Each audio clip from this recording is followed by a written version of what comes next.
저는 H모 법인에 다니고 있는 A평가사라고 합니다. 내년에 7년차 들어가고요.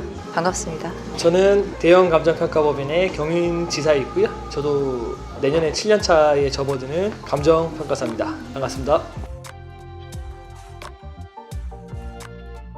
제 경험을 위주로 말씀드려야 될 것 같고요. 일단 저 같은 경우는 첫 해에는 인강으로 맛배기로 봤어요. 근데 어떤 한계점에 다다랐다고 느꼈던 것 같아요. 왜냐면 정보가 너무 없었고, 특히나 이제 신림동 고시촌 같은 경우에는 사람들이 이렇게 커뮤니티를 많이 형성하고 이제 여러모로 정보를 많이 교환하기 때문에 인강에서는 저 같은 경우는 되게 한계가 있다고 느꼈었고, 근데 이제 저희 평가사 동기분들이나 이제 주위 사람들을 보면은 인강으로도 합격하신 분들도 계십니다. 대다수가 인강보다는 이제 고시촌이라는 어떤 그 커뮤니티 공간에서 공부를 했고 합격한 사람들이 대부분이었기 때문에 상대적으로 좀 어렵다라고 저는 생각을 하고 있습니다. 독학은 좀 힘들 거라고 봅니다. 왜냐면 너무 생소할 거예요. 처음에는 인터넷으로 인강을 들으면서 공부를 하다가 시험 한 6개월 정도 남겨놓고 나서부터는 신림동에 들어가서 현장 강의 들으면서 그 문제품과 첨삭받고 그렇게 공부를 했던 것 같아요. 평가사님이 말씀하셨지만 장단점이 있는 게 여러 가지 정보가 공유되는 점, 그리고 빠르게 그 해의 논점인 부분을 접할 수 있는 거, 이런 거는 장점인 것 같은데 그게 오히려 단점이 될 수도 있을 것 같아요.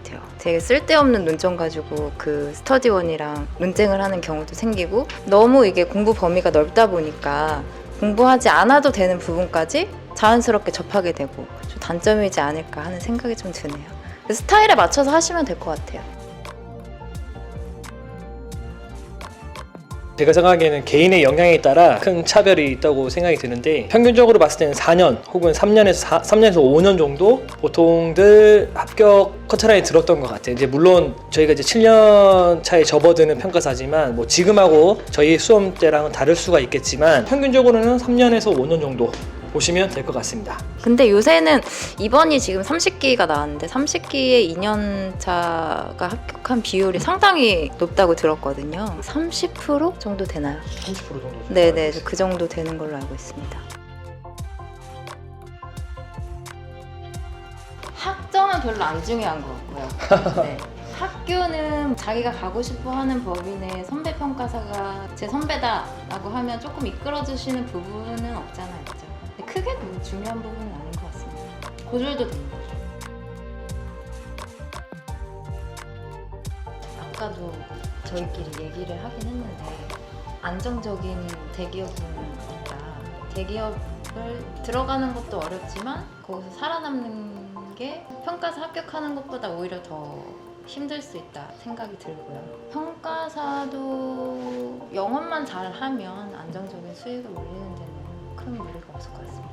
약간 내가 추구하는 어떤 삶에 대한 어떤 그런 관점이 다른 부분인 것 같아요. 왜냐하면 대기업은 일단 논외로 하고, 공기업 같은 경우에는 일반적으로 저희 후배들이나 이렇게 보면은 대부분 이제 워라밸을 많이 중시하는 경우 어떤 안정적인 부분이 가장 큰 작용을 하는 것 같고, 그리고 공무원보다는 좀 페이도 더 많이 받는 것 같고, 근데 반대로 이제 평가사 같은 경우에는 대부분 생각하는 게 이제 경제적인 부분을 많이 강조를 하고 대신 이제 워라밸은 조금 논외로 생각하는 것 같고, 거기에 대한 어떤 내가 추구하는 어떤 삶의 어떤 그런 그 방향성 이런 거에 따라서 결정하는 부분이지 저희가 뭐 좋다 싫다라고 하기에는 조금 힘들 것 같아요. 되게 어려운 질문인 것 같아요. 기본적으로 일단은 뭐 저희가 이제 지사에 있다 보니까 금융기관 영업을 많이 하는 건데, 그냥 뭐 처음부터 그냥 많이 인사 다니고 그러다 보면 이렇게 좀 컨택이 되는 것 같고, 그러다 보면 또 친해지면 또 일을 주시는 것 같고, 일단 그게 영업의 기초인 것 같아요. 많이 이제 인사 다니고 친하게 지내고 능글 맞는 어떤 그런 성격들을 갖는 거, 그게 조금 장점이 됐던 것 같은데, 근데 사실은 영업도 저희도 진짜 모르겠어요. 아직까지도 이게 잘하는 건지 못하는 건지. 되게 어려운 질문이네요 진짜. 학연, 지연, 혈연 모든 것을 다 활용하여 하셔야 되는데, 사실 사회 초년차가 그 맨땅에 헤딩하듯이 영업을 하기는 정말 쉽지 않죠. 저도 그랬고 여기 옆에 계신 분도 그랬고 아직도 잘 못하지만 좀 얼굴에 철판을 까는 게 좀 필요한 것 같아요. 아는 관계는 한정적이니까 일단은 신뢰감인 것 같아요. 어쨌든 간에 이게 사람들이 하는 일이다 보니까 의뢰를 하는 어떤 의뢰인 입장에서도 마찬가지고 제 의뢰를 받는 저희 입장에서도 마찬가지지만 상호 간의 신뢰가 기본적으로 바탕이 될 것 같아요. 근데 신뢰라는 건 어쨌든 간에 자주 마주쳐야 되는 거라고 생각을 하고 좀 약간 성격적인 부분이 가장 중요한 요소라고 생각합니다. 개인적으로. 저는 1년에 한 번 정도 술자리 친목 도모를 통해서 영업을 하는 거를 별로 선호하지 않아. 그냥 최대한 그냥 일적으로만 교류하는 편이라서 그것도 스타일에 맞춰서 하시면 될 것 같아요.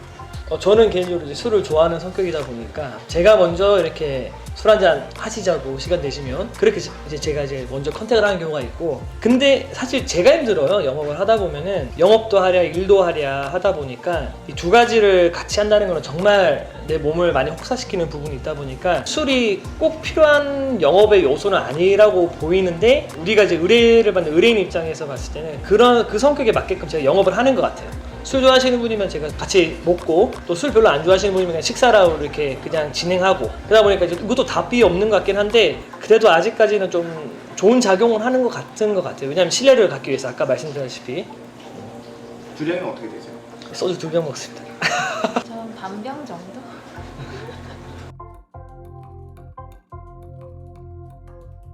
그 영업하는 거 자체가 자기한테 되게 스트레스일 수 있어요. 그런 경우에는 법인에서 뭐 처리만 하시면서 이제 일을 배우시다가 나중에 뭐 사무소나 소형법인을 차리셔도 되고, 아니면 감정원이나 금융기관에서도 심사역으로 평가사들을 많이 모집을 하니까 그쪽으로 뭐 나가셔도 괜찮을 것 같습니다만, 소위 말해 대형법인에 계시는 영업을 잘하시는 이사님들이 버는 소득과 비교를 하면 벌어들이는 수익은 조금 낮을 수 있겠죠. 업무 처리 위주로 자기의 어떤 능력을 좀 키우면 어쨌든 간에 남들보다 그래도 잘 먹고 잘 사는 것 같아요, 아직까지는. 그리고 길은 되게 많아요. 뭐 증권사도 있고 길은 많습니다. 영업력은 다는 아닌 것 같습니다. 통일, 우리에서 오는 통일. 일단은 지금 시스템화에서 저희가 공시가라는 시스템화를 지속하다 보면은 북한이라는 나라가 통일을 우리나라와 같은 제도하에 통일된다는 전자로 봤을 때는 분명히 공시가를 새로 저희가 소위 말하면 깔아야 된다고 제가 보고 있고요. 그렇게 되면 이제 감정평가사의 역할이 굉장히 클 거라고 저는 분명히 믿고 있습니다. 만약에 통일이 되고 이제 전제가 우리나라 제도화와 동일하게 전제가 된다면 감정평가사의 역할은 굉장히 클 것이고, 거기에 맞는 어떤 업무도 더 늘어날 것이고, 업무가 늘어나면 평가사의 어떤 역할도 늘어날 것이고, 역할이 늘어나면 당연히 소득도 가능 증진될 것이라고 생각합니다. 일단 평가 대상이 2배로 늘어나는 거니까요. 개마고원 평가하러 가시죠. 아, 그렇죠. 개마고 평양기사 차리려고요. 뭐 스키장 짓고 리조트 짓고 할 때 이제 가서 평가를 해야 되니까 뭐 업무 영역 확장이나 그런 부분에서는 상당히 기대를 저희가 좀 하고 있죠.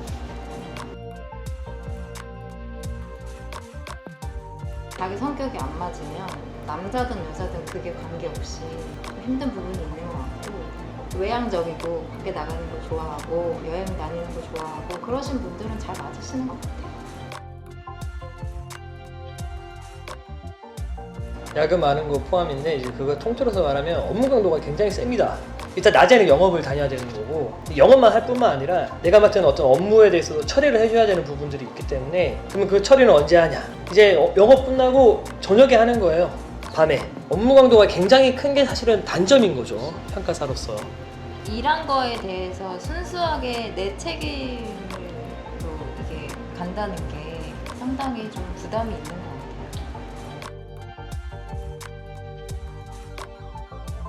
이도 이제 개인의 성향인 것 같습니다. 제가 아는 평가사 같은 경우에는 되게 협소주택도 하고 빌라도 많이 하시고 되게 투자에 대한 어떤 투자 분석도 되게 상당히 잘하세요. 개인적인 성향으로 치부하는 게 저 같은 경우는 되게 보수적이에요. 좀 관심이 적은 거죠, 개인적으로 봤을 때는. 그러다 보니까 이것도 이제 개인 성향 차이라고 저는 보고 있습니다. 잘하시는 분들은 그 우리가 배웠던 어떤 이론이나 어떤 그런 것들을 잘 활용해가지고 써먹는다고 하죠. 네, 그렇게 하는 것 같은데 저 같은 경우는 좀 논외로 하는 걸로 치부하겠습니다.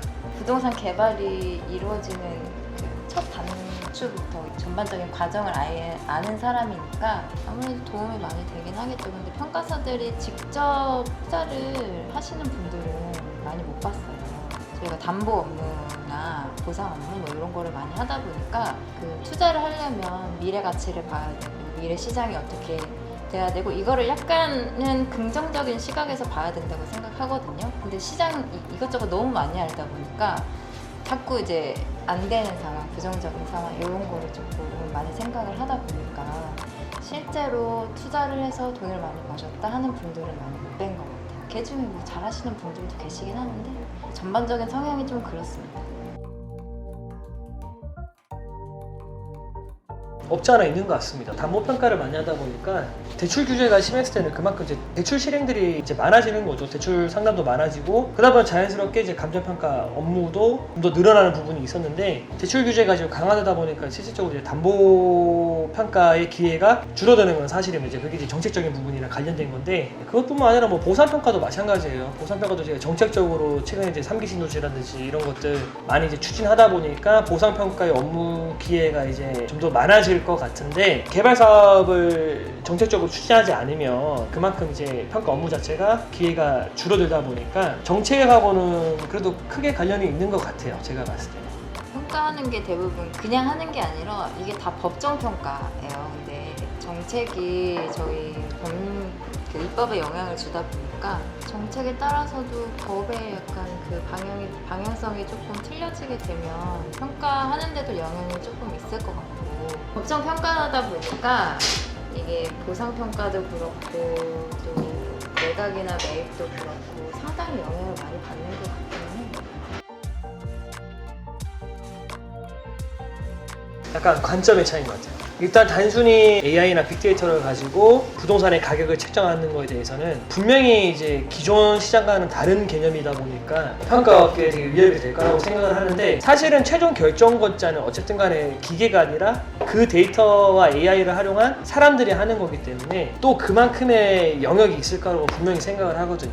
물론 저희가 평가를 할 때도 사실은 빅데이터나 아니면 AI 가지고 저희가 평가를 활용할 수 있는 어떤 그런 장점이나 기회가 될 수 있는 부분들이 있을 것 같고 저희 이제 감정평가사로서의 역할도 그 기술을 활용해가지고 적극적으로 방향으로 나아가는 긍정적인 생각을 해야지 단순히 위협이라고 생각해가지고 우리가 이거를 완전히 적대시한다는 거는 좀 아닌 것 같아요.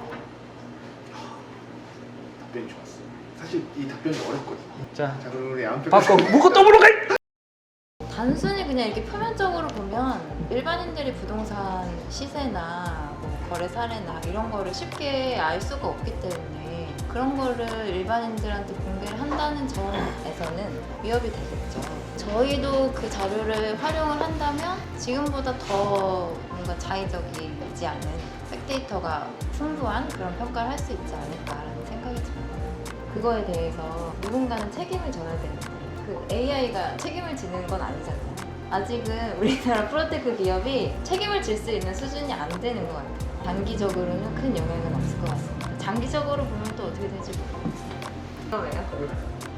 왜요? 일단은 저도 뭐 길지 않은 경력이지만 감정평가사로서 업무를 하다 보니까 되게 가끔씩은 뭐 자긍심 드는 경우도 있고 뭐 정보통신 발달하고 AI나 프로테크 기술 뭐 다 발달하고 한다 해도 그래도 저희는 이제 국가에서 공인한 어떤 전문 자격증이다 보니까 저희가 활용할 수 있는 영역이 굉장히 많은 것 같아요. 감정평가 법인뿐만 아니라 2, 3년의 경력을 쌓고 금융기관의 심사역으로도 갈 수가 있는 거고 혹은 뭐 LH라든지 SH 이제 평가사를 필요로 하는 어떤 공기업들도 굉장히 많고 증권사라든지 이런 데도 당신들이 이제 평가사 자격증을 가지고 있으면 평가 법인에서 평가 업무 이외에 부동산 개발업이라든지 내가 할 수 있는 어떤 영역들이 확장되는 부분이다 보니까 아직까지는 충분히 도전할 가치가 있는 자격증이라 생각하고 일단은 한번 마음을 먹고 혹은 이제 마음을 먹으려고 하는 순간에 나쁜 점도 있지만 많이 궁금들 하시지만 그래도 제가 봤을 때는 장점이 더 많다 그렇게 생각을 하고 있고 최선을 다해서 한번 도전해 보는 게 저는 좋을 거라고 생각합니다.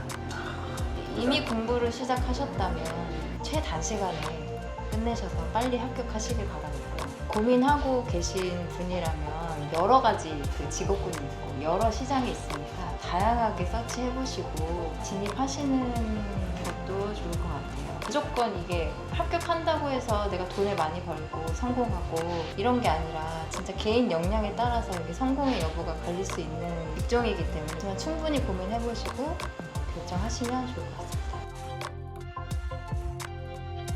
네, 여러분 안녕. 네, 안녕히 여러분 계세요. 안녕. 공부 열심히 하세요.